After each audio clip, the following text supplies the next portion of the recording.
Okay. आता सगळ्यांनी पण स्टार्ट करूया. मी सॉफ्टवेअर टेस्टिंग सब्जेक्ट घेते तुमचा टीवायचा. ओके. तर सॉफ्टवेअर टेस्टिंगमध्ये आपल्याला फर्स्ट आता एक बेसिक एक लेक्चर असेल, एक 30-35 मिनिटाचं जे काय असेल ते. ह्याच्यामध्ये फक्त एक आपल्याला ओव्हरव्ह्यू बघायचा आहे सगळ्यांचा, की नक्की कशा टाईपमध्ये आपण एक मिनिट, कुणाचा तरी स्पीकर ऑन आहे. ओके. आता आपल्याला सॉफ्टवेअर टेस्टिंग स्टार्ट करूया आपण. आता आपल्याला याच्यामध्ये काय सांगितलेलं आहे फर्स्ट बघून घ्या. आता सॉफ्टवेअर टेस्टिंग आपल्याला काय असणार आहे, सॉफ्टवेअर टेस्टिंगमध्ये आपल्याला फर्स्ट तुमचं सॉफ्टवेअर टेस्टिंग म्हणजे नक्की काय, तो आपल्याला एक पार्ट बघायचा आहे. त्याच्यानंतर प्रॉब्लेम्स तुम्हाला काय काय फेस केले जातात ते टेस्टिंग करताना ते एक चेक करायचं आहे. त्याच्यानंतर सॉफ्टवेअर टेस्टिंगचे बेनिफिट्स काय आहेत आणि effective methods for the testing, हे आपल्याला सगळे पॉईंट्स बघायचे आहेत. आपण हे सगळे पॉईंट्स एका लेक्चरमध्ये कम्प्लीट नाही करू शकत. सो आपण स्टार्ट करूया आता जस्ट. तर बेसिक म्हणजे आपल्याला सॉफ्टवेअर टेस्टिंग म्हणजे काय ते फर्स्ट बघून घ्या. When we are testing something, we are checking whether it is okay or not, right no. त्याच्यामुळे आपण काय करतो की एखादं सॉफ्टवेअर आपण एखादं बिल्ड करतोय, आपण एखादी काहीतरी ॲप्लिकेशन म्हणा किंवा काही ना काहीतरी एखादं बिल्ड करतोय. ते बिल्ड केल्यानंतर आपल्याला एक बेसिक मोठं असतो की आपल्याला ते जे आपण बनवलेलं आहे ते बरोबर आहे की नाही आहे, हा आपला एक पहिली स्टेप असते आपली, weather it is okay or not, किंवा ते आपण वर्क होतंय की नाही, हा आपला फर्स्ट पार्ट असतो. त्याच्यानंतर काय येतं, software testing is a process use to identify the correctness, completeness and the quality of develop software. म्हणजेच काय, ज्यावेळेला तुम्ही एखादं सॉफ्टवेअर बनवताय, ते बनवल्यानंतर ते कितीपत करेक्ट आहे.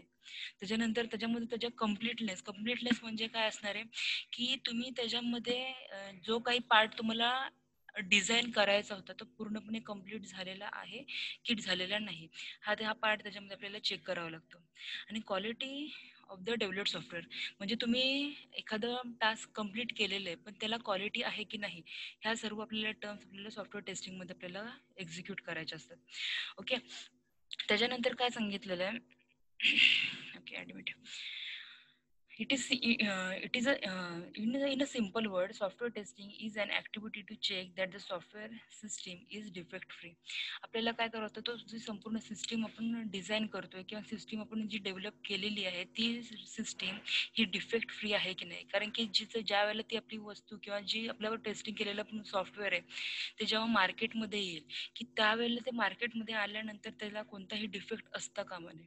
सो दॅट्स वाय आपण काय करतो, तर सॉफ्टवेअरचं टेस्टिंग आपण स्टेप बाय स्टेप करत जात असतो. Okay. Testing is necessary because we all make mistakes. Okay. कारण की आपण काय करतो की आपण ज्या वेळेला एखादं सिस्टीम बनवत असतो त्यावेळेला काही ना काहीतरी त्याच्यामध्ये मिस्टेक्स झालेले असू शकतात. जेव्हा आपण एखादा कोड जरी लिहित असतो पण त्याच्यामध्ये काही ना काहीतरी एरर्स किंवा काही ना काहीतरी आपले लॉजिकल एरर्स किंवा काही ना काहीतरी त्याच्यामध्ये रन टाईमचे एरर्स असतील, अशा टाईपचे काही ना काहीतरी त्याच्यामध्ये मिस्टेक्स हे केलेले असतात, झालेले असतात आपल्याकडून चुकून. मग ते आपल्याला रिमूव्ह कशामध्ये केलं जातं, सॉफ्टवेअर टेस्टिंगमधून आपल्याला ते रिमूव्ह केले जातात.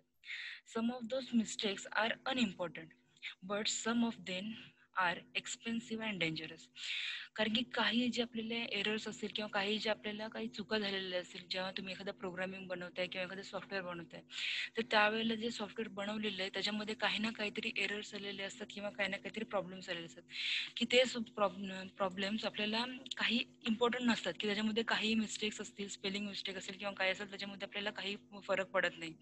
पण काही एरर्स असतात ते त्याच्यामध्ये आपल्याला काय होतं की आपल्याला पूर्णपणे जे सॉफ्टवेअर किंवा काही ना काहीतरी डिझाईन केलेले आहे आपण, ते रन करतानाच आपल्याला मेन म्हणजे पहिला प्रॉब्लेम सुरू होतो. म्हणजेच काय असणार आहे, ज्या वेळेला तुम्ही स्टेप बाय स्टेप जर तुमचं सॉफ्टवेअर टेस्टिंग केलेलं नसेल, थोडा थोडा कोड जो तुम्ही रन करताय किंवा डिझाईन केलेला आहे, तो तुम्ही स्टेप बाय स्टेप जर तुम्ही ज्या स्पेसिफिक स्टेप्स दिलेल्या आहे सॉफ्टवेअर टेस्टिंगमध्ये, त्या जर तुम्ही प्रॉपरली फॉलो केल्या नाहीत आणि ॲट द एंड तुम्ही जर तो पूर्ण प्रोग्राम किंवा तुमचा जो संपूर्ण सिस्टीम आहे ती रन करायला गेला, तर त्यावेळेला काय येणार आहे, त्याच्यामध्ये काही ना काहीतरी एरर्स येणार आहेत की जे आपल्याला डेंजरस नंतर होणार आहेत. डेंजरस इन द सेन्स काय होतील, की ज्या वेळेला ते तुम्ही इंट्रोड्यूस करताय तर त्यावेळेला ते रनच होणार नाही. आणि ज्यावेळेला तो ह्यूज अमाऊंट ऑफ डेटा असेल त्याच्यामधून आपल्याला एरर कुठे आलेला आहे, कुठे प्रॉब्लेम आलेला आहे, तो चेक करताना आपल्याला तिथे काय होतं, खूप प्रॉब्लेम येऊ शकतात. म्हणूनच सांगितलेलं आहे की तो डेंजरस अदरवाईज मोस्ट कॉस्टली असेल. ओके. तर त्याच्यामध्ये We need to check everything and anything we produce because of things we can always go wrong. Human make mistakes all the time. Okay, software bugs can be potentially cause monetary and even human loss. Okay, software bugs. तर software bugs म्हणजे काय? Software bugs हा तुम्हाला mostly तुम्हाला common word झालेला आहे, की bugs म्हणजे काय असणार आहे? काही ना काहीतरी स्मॉल एरर्स असणार आहे. त्याच्यामुळं काय असणार आहे? कधी-कधी काय होतं, त्या एरर्समुळं पूर्णपणे जी सिस्टम आहे ती फेल्युअर जाण्याचा प्रॉब्लेम असतो. त्याच्यामुळे आपल्याला सॉफ्टवेअर टेस्टिंग म्हणजे हे काय त्याचे बेनिफिट्स किंवा आपण काय सांगता येईल, की बाबा की सॉफ्टवेअर टेस्टिंग हे का केलं जातं? हे आपल्याला इथं स्टार्टिंगच्या इंट्रोडक्शनमध्ये आपल्याला सांगितलेलं आहे. It is it is an important to ensure that the application should not be result into any failure. Okay, ह्याच्यासाठी आपल्याला सगळं सॉफ्टवेअर टेस्टिंग करावं लागतं. आता एक मिनिट, नेक्स्ट स्लाइड. हे कोण करतंय? एकच मिनिट.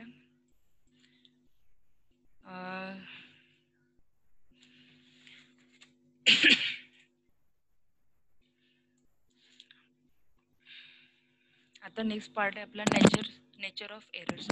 आता आपल्याला एरर्स हे कोणत्या कोणत्या टाईप्स मधले असू शकतात किंवा त्यांचं नेचर काय असू शकते फर्स्ट बघून घ्या.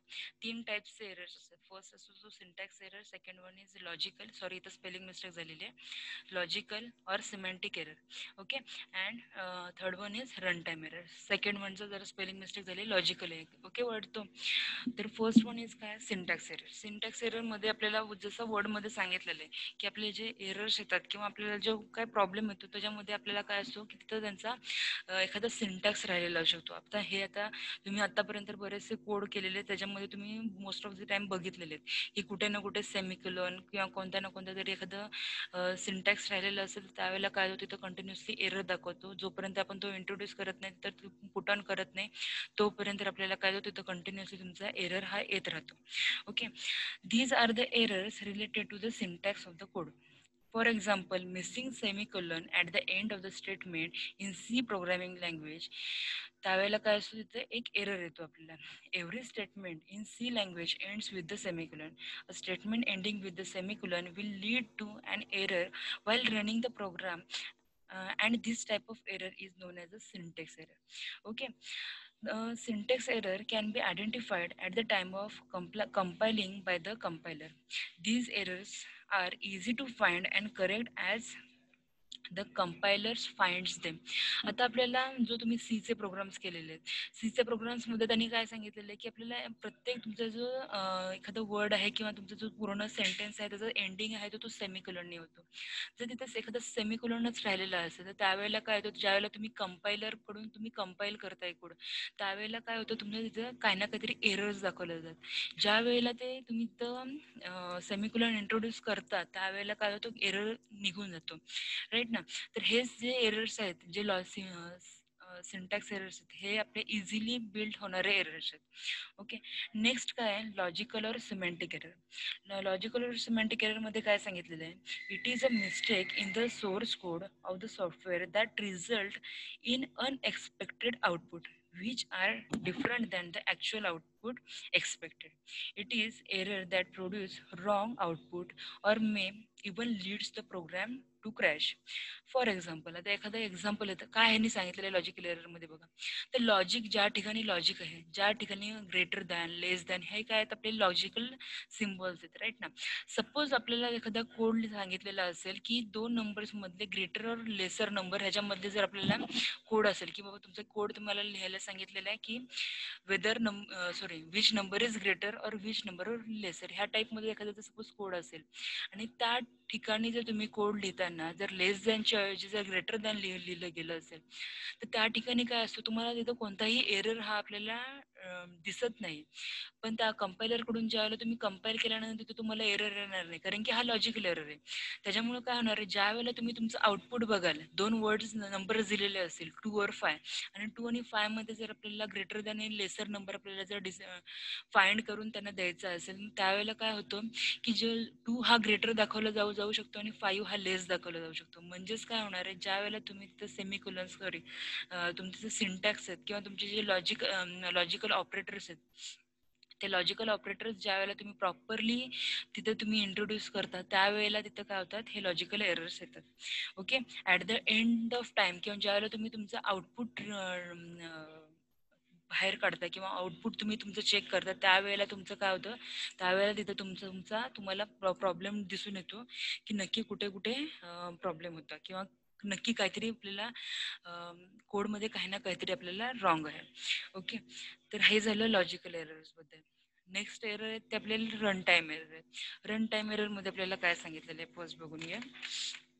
These errors are identified at the runtime when the program executes. These errors are generally anticipated by the coder, but there is there is nothing that the order can do. Okay, running out of memory will cause the runtime error. In such cases, coder tries to resolve such errors by throwing the runtime error to the users. These errors are given by software, not by the operating system. आता run time एररच्या वेळेला काय problem येतो, run time error काय सांगितलेले आहेत आपल्याला, की ज्या वेळेला तुम्ही तुमचा कोड आहे जो तुमचा तुम्ही त्याच्यामध्ये कोणताही लॉजिकल एरर नाही आलेला, सिंटॅक्स एरर नाहीये, काहीच नाहीये, पण ज्या वेळेला तुम्ही तुमचा एखादा कोड रन करताय त्यावेळेला काय होतं, त्यावेळेला तुमचा काही ना काहीतरी एरर येतात किंवा ज्या वेळेला तुमची जी मेमरी आहे किंवा तुमचा जो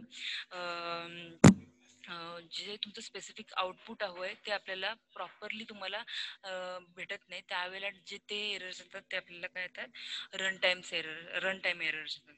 ओके, आता हे तिन्ही नेचर ऑफ एरर्स कळालेत का? सिम्पल आहेत, जस्ट सिंटॅक्स आहे, लॉजिकल आहे आणि रन टाइम एरर आहे. हे 3 टाइप्स आपल्याला एरर्स आपल्याला मिळतात. आणि बेसिक जो आपलं सॉफ्टवेअर टेस्टिंगमध्ये आपल्याला काय केलं जातं तो एक पार्ट कळतोय का? कोणाचा तरी स्पीकर ऑन आहे, स्पीकर ऑफ करा. ओके, त्याच्यानंतर जरा स्पीकर एक 2 मिनिटं सगळ्यांनी ओपन करा आणि मला फक्त एक सांगा की हा पार्ट एवढा बेसिक पार्ट आहे का तो आपल्याला कळालेला आहे का? दोघं ठिकाणी कुणीतरी वाटल्यास ओपन करा स्पीकर आणि सांगा पटकन. हो. ओके, बाकी बाकी दामिनी. ओके ओके, ठीक आहे. हे सिंटॅक्स एरर मॅम मी सिंटॅक्स एरर नाही कळालं. ओके, चालेल, रिपीट करते. स्पीकर परत सगळ्यांनी बंद करा.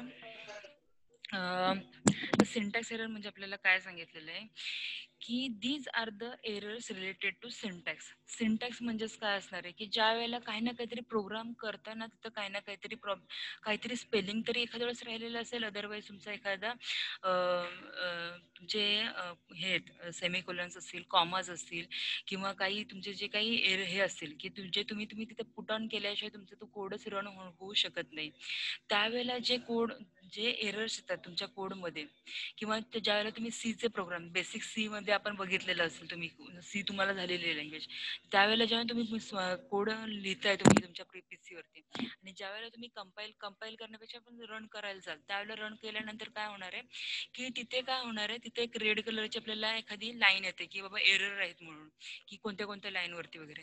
ती लाईन चेक केल्यानंतर आपल्याला कळतं की तिथे काही ना काहीतरी एखादं सेमिकोलॉन तरी राहिलेलं असतो किंवा काही ना काहीतरी एखादं स्पेलिंग तरी चुकलेलं असतं. तर तो जो एरर असतो तो तुमचा सिंटॅक्स एरर असतो. सिंटॅक्स पूर्ण तुमचा जो कोड आहे त्याच्यामधला काही ना काहीतरी सिंटॅक्स राहिलेला आहे, एखादा वर्ड राहिलेला आहे, एखादं काही ना काहीतरी सेमिकोलॉन राहिलेलं आहे, त्यावेळेला जे एरर्स असतात ते आपल्याला सिंटॅक्स एरर मध्ये आपल्याला मिळतात.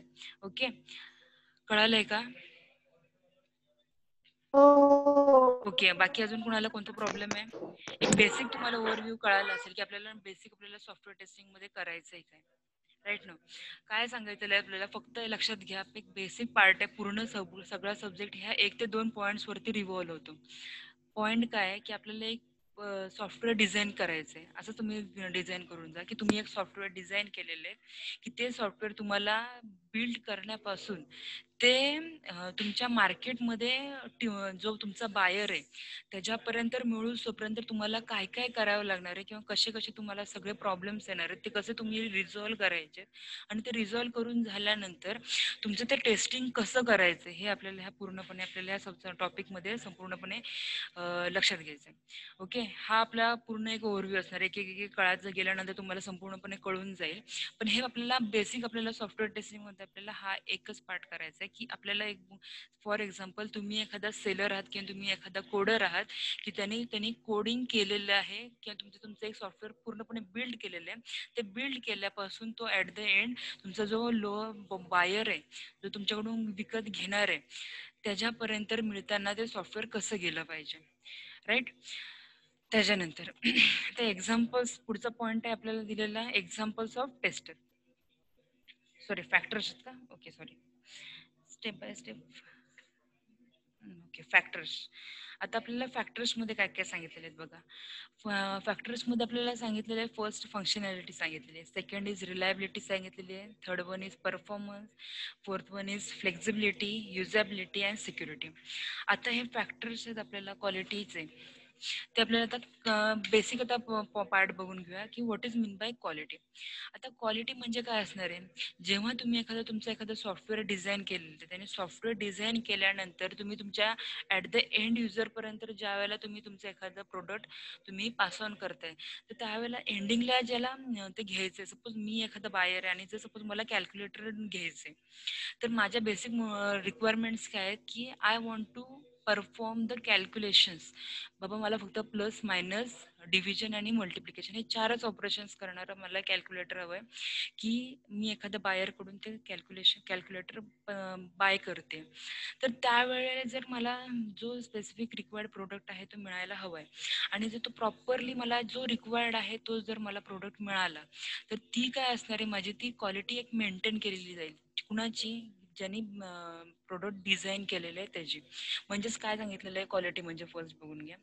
The degree of which component, system or process meets specific requirements and or user consumers needs and expectations. When we talk about the software quality, we are actually talking about the evaluation of the system software based on the certain attributes. काही ना काहीतरी माझे attributes असणार आहेत की मला ह्या सॉफ्टवेअरकडून मला ह्या गोष्टीची रिक्वायरमेंट आहेत. मी जर कॅल्क्युलेटर विकत घ्यायला गेले आणि तिथे जर मला दुसरीच कोणतीतरी वस्तू मिळाली तर ती मी बाय करणारच नाहीये. मग त्यावेळेला लॉस कुणाचा असेल, जो ज्याने तो कॅल्क्युलेटर डिझाईन केलेला आहे त्याचा, राईट ना. म्हणून काय सांगितलेलं आहे की आपल्याला एक स्पेसिफिक एक क्वालिटी मेंटेन करायची. तर क्वालिटी मेंटेन कोणत्या कोणत्या फॅक्टर्सवरून होणार. First one is functionality. Functionality म्हणजे काय आहे? फंक्शनॅलिटी म्हणजे तुमचं काय आहे, जे तुमचे सॉफ्टवेअर आहेत किंवा तुम्ही फर्स्ट बघून घेऊया. Functionality is a conformity of the software with actual requirement and specifications. An application should provide all the required functionality as specified in the requirements. आता रिक्वायरमेंट्स ज्या बायरच्या आहेत त्या रिक्वायरमेंट जर मी फुलफिल केलेल्या आहेत किंवा एखाद्या डिझायनरने एखाद्या बायरच्या सगळ्या रिक्वायरमेंट्स ह्या फुलफिल केलेल्या आहेत तर त्यावेळेला काय असणार आहे की त्या प्रोडक्टची फंक्शनॅलिटी कंप्लीट झालेली असेल. म्हणजे फंक्शन्स जे हवे होते ते मला मिळत आहेत म्हणजे काय झालेली फंक्शनॅलिटी कंप्लीट झालेली आहे. ओके, म्हणजेच आपल्याला काय करायचं आहे, फंक्शनॅलिटी म्हणजे काय की फंक्शनॅलिटी म्हणजे जो तुमचं सॉफ्टवेअर ॲक्च्युअल रिक्वायरमेंट आहेत, actual requirement is equal to your actual performance किंवा ॲक्च्युअल तुमचं प्रोडक्ट. हे काय असणार आहे तुमचं फंक्शनॅलिटी. जी रिक्वायरमेंट आहे ती रिक्वायरमेंट बायरची फुलफिल होते ती झाली फंक्शनॅलिटी. नेक्स्ट आहे रिलायबिलिटी. रिलायबिलिटीमध्ये काय सांगितलंय, the ability of application or system to consistently perform its intended and required function on the demand and without degradation of or failure. आता रिलायबिलिटी म्हणजे काय सांगितलेलं आहे, जो तुमचा प्रोडक्ट आहे, फॉर एक्झाम्पल मी जर कॅल्क्युलेटर विकत घ्यायला गेलेले, कॅल्क्युलेटर मी विकत घेतलेलं आहे आणि जर ते कॅल्क्युलेटर जर मी 10 दिवस यूज करते, व्यवस्थित चालते, 2 वर्ष यूज करते, व्यवस्थित चालते, म्हणजेच काय असणार आहे त्याची, तो रिलायबल आहे, किंवा आपण काय म्हणूया की आपल्याला ज्या रिक्वायरमेंट्स आहेत मला जेव्हा यूज करायचं त्यावेळेला मला काय होणार आहे, त्या माझ्या रिक्वायरमेंट्स फुलफिल होणार आहेत, राईट ना. त्याच्यामुळे ही एक सेकंड फॅक्टर आहे आपल्याला एखाद्या प्रोडक्ट युजरसाठीचा, की रिलायबिलिटी. थर्ड वन काय आहे, परफॉर्मन्स. तर परफॉर्मन्स म्हणजे काय, performance is mostly about response time of software. This response time should be in acceptance interval. एक मिनिट, एंड इन 10 minutes. किती मिनिटाची मीटिंग लावली हिने? ओके, ठीक आहे. परफॉर्मन्स आणि काय सांगितलं, परफॉर्मन्समध्ये काय सांगितलेलं आहे, the performance is mostly about response time of software. This response time should be in acceptance interval, should not be increase transactions count increases. म्हणजेच काय असणार आहे, जेवढ्या वेळा तुम्ही तुमचं एखादं प्रोडक्ट यूज करताय, जो बायर आहे त्याला काय करायचं, एखादी जी गोष्ट विकत घेणार आहे ती जास्तीत जास्त टिकली पाहिजे, कोणतीही वस्तू. सो दॅट्स वाय परफॉर्मन्स तेवढे वर्ष किंवा तेवढे दिवस, जितके दिवस त्याला यूज करायचे तितके दिवस तो परफॉर्मन्स चांगला असला पाहिजे, तरच त्या प्रोडक्टची क्वालिटी आहे ती काय असणार आहे, ती मेंटेन असणार आहे in the sense of user. Okay. Next काय, flexibility. It is normally refers to the ability of application or system to adapt the possible or failure changes in requirement. Flexibility is the ability of software to add, modify, remove functionality without them damaging the current system. Change is invisible, so flexibility become an important aspect of quality. आता पुढचा part काय सांगितलेला आहे, flexibility. ज्या वेळेला तुम्ही एखादं product घेताय, आता मोबाईल एखादा, फॉर एक्झाम्पल एखादा अँड्रॉइड मोबाईल एखाद्याने घेतला, ज्या वेळेला आपण प्रोडक्ट एखादा विकत घेतोय त्यावेळेला नेसेसरी नाही की प्रत्येक वेळेस बायरला जे गोष्टी त्याला रिक्वायर्ड आहेत, ती म्हणते की मला फर्स्टला मी ज्या वेळेला मोबाईल घेतलाय त्यावेळेला माझ्याकडे व्हॉट्सअप नव्हतं, किंवा मी माझ्याकडे मोबाईलला फर्स्ट इन्स्टॉल आपल्याला इनबिल्ट व्हॉट्सअप हा ॲप्लिकेशन आपल्याला दिलेलं नाही आहे. पण मग जर एखाद्या बायरला जर ते ॲप्लिकेशन सुद्धा हवं असेल, तर देन तुमची जी मॉडिफाईड केलेली किंवा तुमची जी सिस्टीम आहे त्याच्यावरती त्याला जी सिस्टीम हवी आहे किंवा जे त्याच्यामध्ये मॉडिफिकेशन्स हवे ते त्याला स्वतःच्या स्वतः करता आले पाहिजेत. स्वतःचे स्वतः जरी नाही करता आले तरीही जर सपोज कंपनीने डिझाईन केलेत, कंपनीने नवीन सॉफ्टवेअर डिझाईन केलेले, ते त्याच्यामध्ये कम्प्लिटली इन्स्टॉल करून घेता आलं पाहिजे. म्हणजेच काय असणार आहे, की तुमचा प्रोडक्ट फ्लेक्झिबल असणार आहे, त्याला हव्या त्या गोष्टी त्या काय असणार आहे, त्याला कंटिन्युअसली चेंज करता येतात. हा झाला flexibility point. Okay. Next part आहे तो युजेबिलिटी. युजेबिलिटी म्हणजेच काय सांगितलेलं आहे, usability is the ease of use and learning ability of an application or system. म्हणजेच काय असणार आहे, तुम्हाला जी सिस्टीम तुम्ही डिझाईन केलेली आहे ती तुमची इझी टू यूज असली पाहिजे. Easy to use in the sense काय असणार आहे, की तुम्ही एखादं प्रोडक्ट डिझाईन केलेलं आहे ते तुम्हाला एकदम इझिली तुम्हाला यूज करता आलं पाहिजे. एकदम तो खूपच कॉम्प्लेक्स बनवायला गेलात तुम्ही, खूप काही ना काहीतरी त्याचे शॉर्टकट्स असतील किंवा काही ना काहीतरी खूप कॉम्प्लेक्स सिस्टीम तयार झाली, तर बायर हा इझी गोष्टींना ॲक्सेप्ट करतो आणि कॉम्प्लेक्स गोष्टींना दूर ठेवतो. त्याच्यामुळं काय असणार आहे, की तो तुम्हाला युजर फ्रेंडली, युजेबिलिटी म्हणजे वाढवण्यासाठी तुम्हाला त्यांना इझी कीज असतील किंवा काही ना काहीतरी असेल, या सगळ्या गोष्टी आपल्याला तुमच्या सॉफ्टवेअरमध्ये तुम्हाला द्याव्या लागतात. आणि last one is security. Okay. Security नसेल तर आपण ती गोष्ट बायच करू शकत नाही. म्हणून काय सांगितलेलं आहे, the degree to which the application is protected against the malicious attack or other potential risk. Security is very important essentially when the application is dealing with the sensitive user data like a bank details.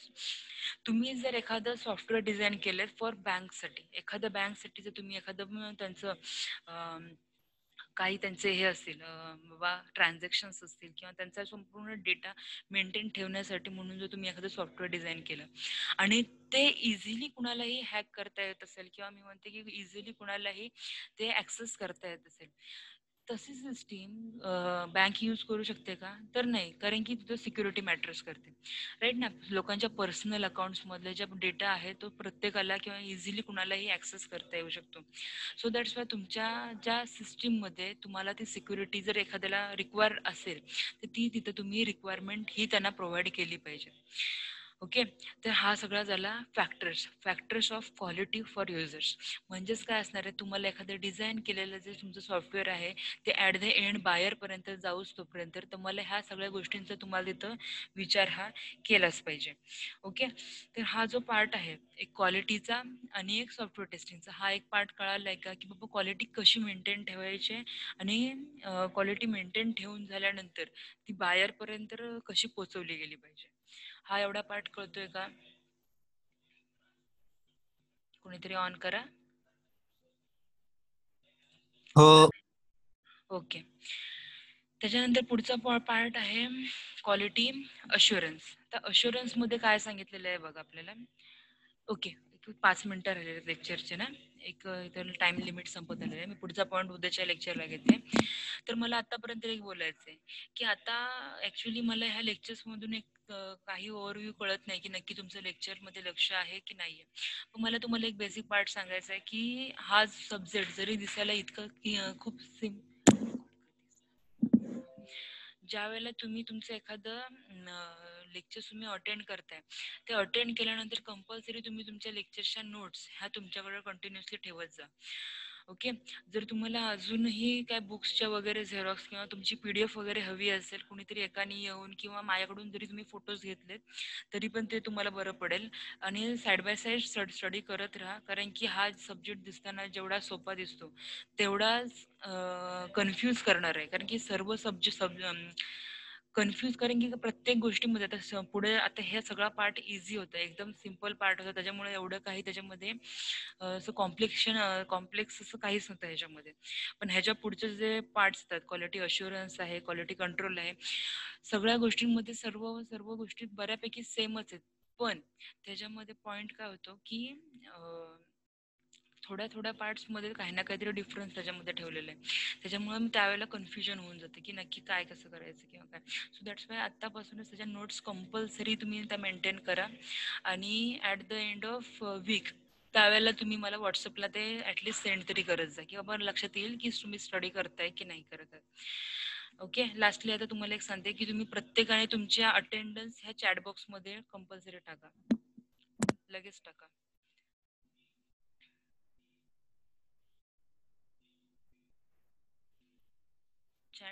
Chat बॉक्समध्ये सगळ्यांनी attendance पटकन टाका, म्हणजे नंतर ही हे करता येईल, बंद करता येईल.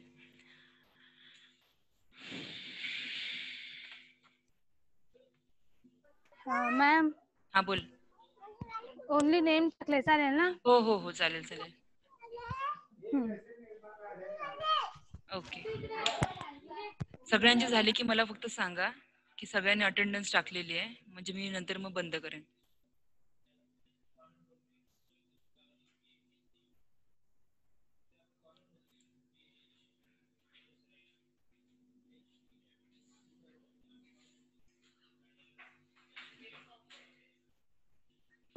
ऐश्वर्याच राहिली फक्त. कोण राहिलंय?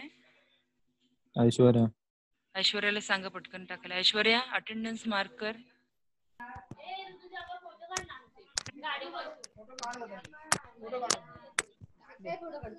सिंगल